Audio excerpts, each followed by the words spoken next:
اپنے بچے کو ڈاکٹر بنائیں، ماسٹر بنائیں یا انجینئر بنائیں، لیکن حافظ قرآن بھی بنائیں. یہ کہنا ہے مولانا زبیر عالم قاسمی صاحب کا، جنہوں نے دارالعلوم صدیقیہ شہباز پور کلا کے جلسے میں شرکت کی. ایک بات بہت ادب اور نہایت احترام کے ساتھ یہاں جتنے لوگ بیٹھے ہوئے ہیں ان سب سے یہ عرض کہ اللہ نے آپ کو صاحب اولاد بنایا.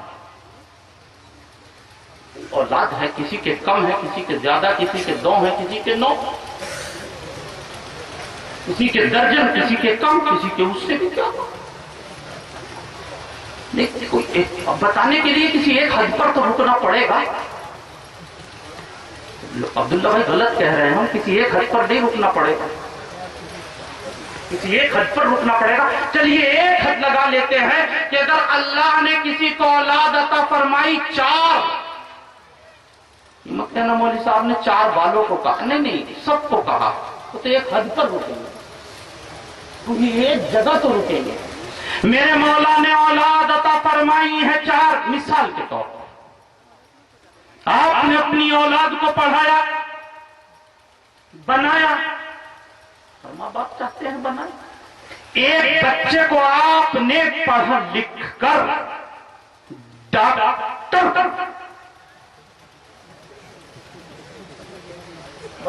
نہیں بنتا، ہمیں اس سے کبھی اعتراض نہیں، الحمدللہ ثم الحمدللہ. پورے وصول کے ساتھ اپنے اکابرین کی ترجمان پوری ہمیں اعتراض نہیں. آپ نے ایک بچے کو ڈاکٹر بنایا، بنایا. نمبر 2 کو آپ نے ماسٹر بنایا. کسی زور سے نہ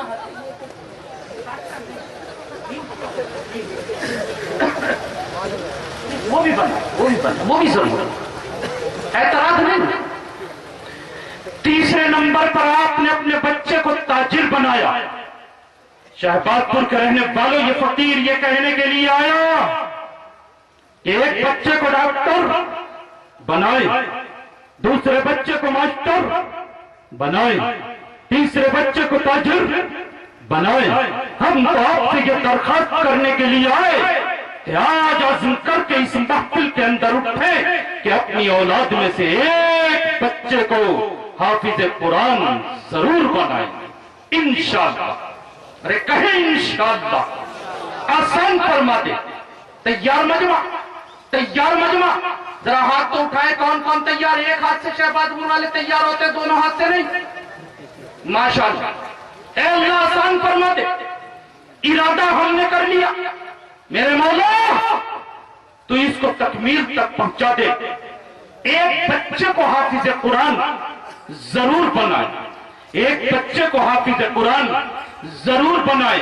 اور یہاں بیٹھنے والے اس فقیر کی یہ بات سنتے چلے جائیں کہ جس نے اپنے بچے کو قرآن کا حافظ بنایا، اپنے بچے کو قرآن کا حافظ بنانے کے لیے جو باپ لے کر گیا، اور اس فقیر کی آواز اگر اس کی اسلامی میت تک پہنچ رہی ہے تو سن میری اسلامی بہن، جس بہن نے اپنے لخت جگر، اپنے نور نظر کو صبح صبح تیار کر کے قرآن کی تعلیم کے لیے بھیجا ہے، قرآن کو پڑھنے کے لیے بھیجا ہے، ہاں جب اس کا لخت جگر، جب اس کا نور نظر قرآن کی تعلیم سے مالا مال ہو جائے گا، یعنی حافظ قرآن بن جائے گا، اور جب کل قیامت کا دن ہوگا، نفس نفسی کا عالم ہوگا، وہاں پر سب ہوں گے، تاجر بھی ہوں گے، ماسٹر بھی ہوں گے، ڈاکٹر بھی ہوں گے، پروفیسر بھی ہوں گے، تاجر بھی ہوں گے، پیسے والے بھی ہوں گے، دولت والے بھی ہوں گے، اعلیٰ کوالٹی والے بھی ہوں گے، ارے کوٹھی والے بھی ہوں گے، بنگلے والے بھی ہوں گے. لیکن قسم کھا کے یہ فقیر اپنے رب کی کہتا ہے کہ اس میدان محشر میں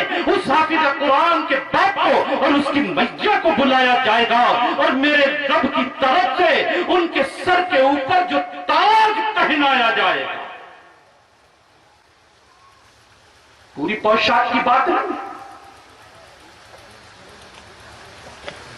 یہ نہیں بتانے کے لیے آیا کہ کوٹھی کیسے ملے گی، یہ نہیں بتاتا کہ گھر کا فرنیچر کیسا ہوگا، یہ نہیں بتاتا کہ گھر کا ساز و سامان کیسا ہوگا.